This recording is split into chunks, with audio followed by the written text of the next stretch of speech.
আসসালামু আলাইকুম। Bright multimedia স্কুলের পক্ষ থেকে সকলকে শুভেচ্ছা ও অভিনন্দন। আজকে আমরা শ্রেণীবিন্যাস উপায়ে সংক্ষিপ্ত গড় শিখব।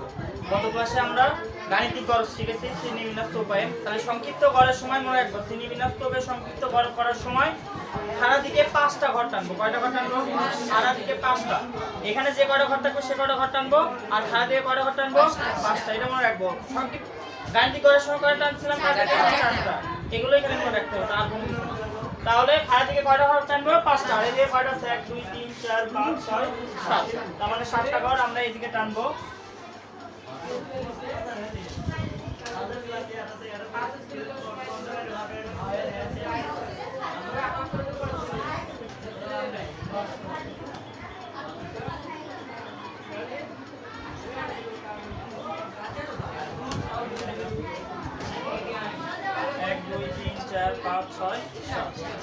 এই যে কয়টা টানবো? কয়টা ঘর টানবো? 5টা। 1টা 2টা 3টা 4টা 5টা। আচ্ছা, প্রথম ঘরে যা ছিল তাই লিখবো, শ্রেণী ব্যাপ্তি। দ্বিতীয় ঘরে শ্রেণী মধ্যমান। কি? শ্রেণী মধ্যমান। শ্রেণী মধ্যমান xi।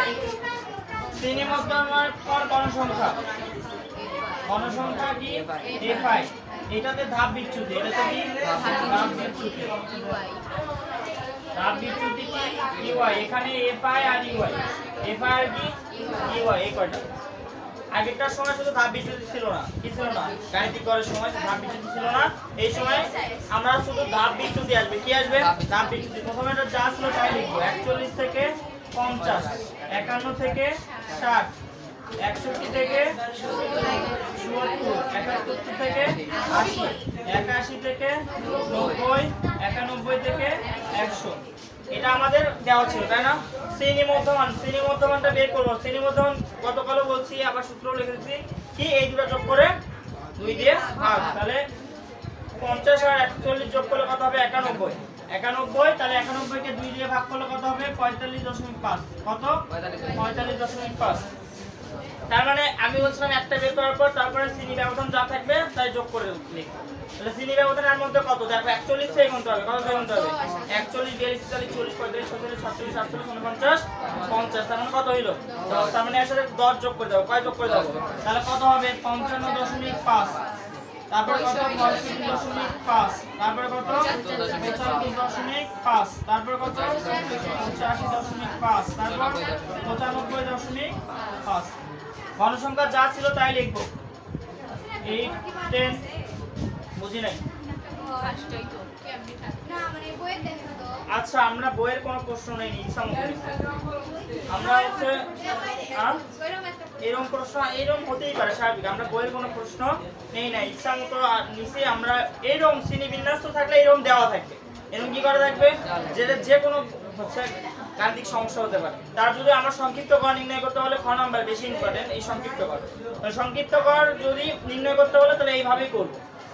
যে কয়টা ঘর দেওয়া থাকে দেওয়া থাক, সমস্যা নাই। তাহলে আমরা সেই কয়টা ঘরে এদিকে আঁকাবো, আর খাড়া দিকে 5টা ঘর। খাড়া দিকে কয়টা ঘর দেখে দেখে, এই অধ্যায় খুবই সোজা। তাহলে কি আমরা তারপর কত? 12। তারপর কত? 8 6 6। এটা আসলে আমাদের হচ্ছে গণসংখ্যা। তার মানে আমাদের প্রথমে কি কে আছে? এটা কি ছিল? আনুমানিক গড় ছিল। এটা কি ছিল? আনুমানিক গড় ছিল। তার মানে আনুমানিক গড়, এটা ধরে নিতে হবে। কি ধরে নিতে হবে? আচ্ছা, একটা বুদ্ধি শিখাতে, যেখানে এ ধরবা, যেখানে কি ধরবা? এ ধরবা, সেখানে ধাপ বিচ্যুতি 0 হবে। সেখানে সেই ঘরে ধাপ বিচ্যুতি কি হবে? 0 হবে। তার মানে এই শ্রেণী মধ্যমানের মধ্যে যে কোনো একটা এ ধরতে পারবা। যে কোনো একটা কি ধরতে পারবা? যে কোনো, যাই যেটা ধরবে সমস্যা নাই, ইচ্ছা মতো ধরতে পারো। ইচ্ছা মতো কি করতে পারো? ধরতে পারো। যাই যেটা ধরবে সেই সুদা খালি কি করবা? ধাপ বিচ্যুতি 0 হবে, সেই সুদা কি ধরতে পারো। আমি যদি এইটাই এ ধরি, তাহলে এই সুদা ধাপ বিচ্যুতি কি? 0। উপর দিকে গেলে মাইনাস, নিচ দিকে গেলে প্লাস। উপর দিকে গেলে কি? মাইনাস, নিচ দিকে গেলে প্লাস। তাহলে উপর দিকে -1 -2, আর নিচ দিকে 1 2 3। আমরা একটা সূত্র শিখছিলাম। সূত্র শিখছিলাম না? সূত্র শিখছিলাম ধাপ বিচ্যুতি। আমি একটা নির্ণয় করে দেখাই কিভাবে হইছে। তাহলে আমরা একটা সূত্র শিখলাম, ধাপ বিচ্যুতি ui সমান সমান x - a divided x। Divided H ছিল, ডিভাইডেড কি ছিল, ডিভাইডেড এইচ ছিল, ডিভাইডেড কি ছিল, এইচ ছিল। তাহলে আমরা হচ্ছে x এর মান বসাবো। x এর মান কত দেখো, এখানে x এর মান ছিল 45.5, x এর মান কত ছিল 45.5 মাইনাস আমরা এ ধরছি কত 65.5, তাই ধরছি না, তাহলে 65.5 ডিভাইডেড এইচ এর মান কত, আমরা বলছি এইচ হচ্ছে শ্রেণী ব্যবধান, কি ব্যবধান, শ্রেণী ব্যবধান, এখানে কত 10, তার মানে 10। এটা থেকে এটা বিয়োগ করলে কত হবে দেখো, এটা থেকে এটা বিয়োগ করলে হচ্ছে 65, তাহলে -20 হবে, কত হবে -20 10 দিয়ে ভাগ, তাহলে -2 আসলো কিনা, এটা আসলো কিনা, -2 আসলো। তাহলে আমার যখন খালি শ্রেণী ধাপ বিচ্যুতি নির্ণয় করতে বলে তখন এইরকম করে করব।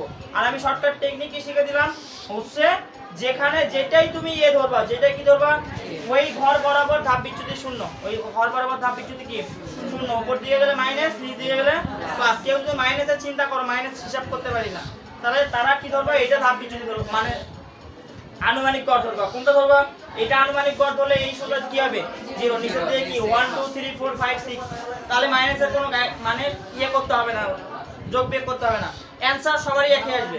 তোমরা আমি এটা করে দিব এইভাবে, তোমরা ইচ্ছা মতো জায়গায় রাখে, ইচ্ছা মতো জায়গায় ধরে, যে কোনো ছাত্র বললো যে কোনো জায়গায় ধরলেই হবে। আমরা অন্য অন্য জায়গায় বসে করে দেখবো, অন্য বসে করে দেখবো, অন্য জায়গায় ধরে, কেউ এটা ধরে করবা, কেউ এইটা ধরে করবা, কেউ এইটা ধরে করবা, কেউ এইটা ধরে করবা, যার ক্যালকুলেশন তাই করবা, যার যে মান আসবে তাই করবা। এই ধাপ বিচ্যুতির উপর ধরার মানে ধরে কিন্তু হচ্ছে তোমার এই মানগুলো আসবে, কারো মান ভিন্ন আসতে পারে কিন্তু অ্যানসার একই আসবে। অ্যানসার কি আসবে, একই আসবে। এফ আই ইউ এর মান ভিন্ন আসতে পারে কিন্তু অ্যানসার কি আসবে, একই আসবে, এটা মনে রাখবো। এই জন্য কারো থেকে হেল্প নেওয়ার দরকার নাই। পরীক্ষা হলে তুই কত করছিস, এফ আই ইউ এর মান কত আছে তোর, একদিনে আছে 1200, একদিনে আছে করছে আমার খালি -5 আছে, তার মানে আমারটা ভুল, আমি ধরছি প্রথমটা, ওই ধরছে নিচেরটা, ধরো সাপোজ এরকম ধরতেই দিতে পারে, তাহলে ওর অ্যানসার থেকে আমি লিখলে কি হয়ে যাবে, ভুল হয়ে যাবে না।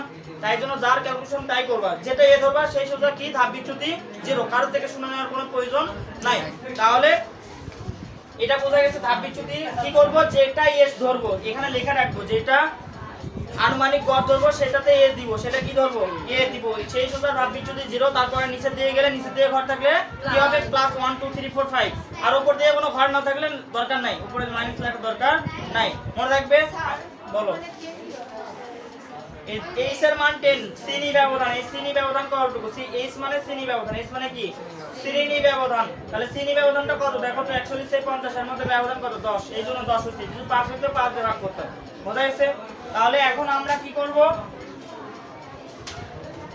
এখন এইটা কি আকারে আছে, এখানে গুণ আকারে আছে, এটা কি আকারে আছে, অনেকেই এইরকম লাগে 8 2 16, খালি 16 রেখে রাখে কিন্তু মাইনাস আছে, এখানে কি আছে, তাহলে এটা গুণ করলে -16 হবে, কত 16 হবে -16, তাহলে -16, এটা দিয়ে এটা গুণ করলে -10, এটা 0 সাথে যেটাই গুণ করো সেটাই কি হবে 0, তারপরে 8 কে 8 6 2 12 3 6 18, এগুলো করে নিব, ক্যালকুলেশন করে নিব।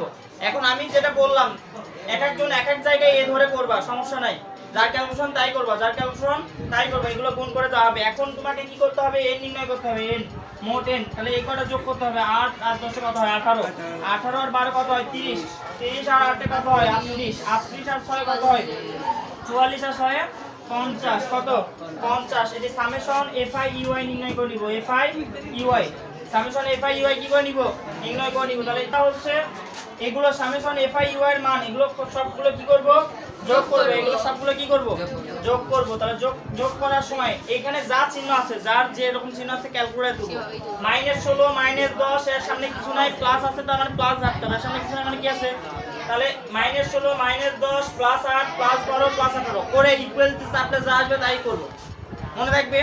তাহলে কি কি আসতো, -16 -10 8 12 আর হচ্ছে 18 করলে কত আসে 12 আছে, তাহলে বোঝা গেছে যা আসবে, যার ক্যালকুলেশন যা আসবে তাই লিখবা, অন্য কোনোটা ভাবার দরকার নেই, তোর কত আসলো তোর কত আসলো ভাবার দরকার আছে। তাহলে এটা মনে থাকবে। এখন সূত্র ফেলবো, সংক্ষিপ্ত করের সূত্র কি, অতএব সংক্ষিপ্ত কর x bar equal a plus summation fi ui divided n গুণন কি h, এই পাশে লিখে নিব, এর মান কত ধরছি, এর মান ধরছি কত, যারটা যেটা ধরবো তার সেইটা লিখবা। কত কত ধরছি 65.5। তারপরে হচ্ছে আমরা n এর মান কত পাইছি, n এর মান পাইছি হচ্ছে n এর মান 50। সামেশন FIU এর মান কত পাইছি, FIU এর মান পাইছি 12। আর হচ্ছে যার কারো তো মাইনাস আছে সমস্যা নাই, মাইনাস আসলে যার ক্যালকুলেশন করে যা আসবে সেটা লিখব। তারপরে এইচ এর মান কত 10, আমরা মান বসাবো। তাহলে এর মান কত ধরছি 65.5 প্লাস এটার মান সামেশন FIU এর মান কত পাইছি 12, এর মান কত 50 গুণন এইচ এর মান কত 10। সবসময় মনে রাখবা এখানে কাজ আয় করবা, এটা প্লাসে লিখবে, এখানে করে যখন একটা সংখ্যা বের হবে তখন এটার কাজ করবা, মনে রাখবে। তাহলে এখানে 65.5 আগে লিখে নিবা, 65.5 প্লাস এটা 12 10 কত হয় 120, 12 10 কি হয় 120 ডিভাইডেড 50। কোনটার সাথে কোনটা গুণ করবা, এটার সাথে এটা গুণ করবা, এটা এটা কি করবা গুণ করে উপরে লিখবা, আর এটা নিচে দাও রাখবা নিচে লিখবা। এরপরের লাইন, তাহলে 65.5 প্লাস 120 50 দিয়ে ভাগ করব, ভাগ করলে কত হয় 2.4 হয়। তাহলে 2.4 আছে, 2 কত আছে 4, এটা যোগ করব তাহলে 5 এর 9 67.9। এটা অ্যানসার কি আসছে, এটা অ্যানসার। দশমিকের পর যদি আরো ঘর থাকতো তাহলে প্রায় লিখতাম, এটা প্রায় লিখবো। দশমিকের অ্যানসার গুলো কি হিসেবে লিখবো, প্রায় লিখবো, এটাই সংক্ষিপ্ত করে অ্যানসার, মনে রাখবে। তাহলে অ্যানসার এই ঘরটা না আমাদের কাজ, ঘর 5টা জানতে হবে এবং ধাপ বিচ্যুতিটা কিভাবে, যেখানে যে আমরা চিনি মধ্যমানে যেটা এ ধরবো, যেটা কি ধরবো এ ধরবো, সেই সুদা কি লিখবো 0 লিখবো। তারপরে নিচের দিকে গেলে প্লাস, উপর দিকে গেলে কি মাইনাস। তোমরা এই ধাপ বিচ্যুতিটা অন্যটা ধরে তুলবা, কোনটা ধরে তুলবা, এক একজন এক একটা ধরে তুলবা। দেখো অ্যানসার এটা মিলাতে পারো কিনা, অ্যানসার যদি না মিলাতে পারো তাহলে তারপরে আমার সাথে কথা হবে।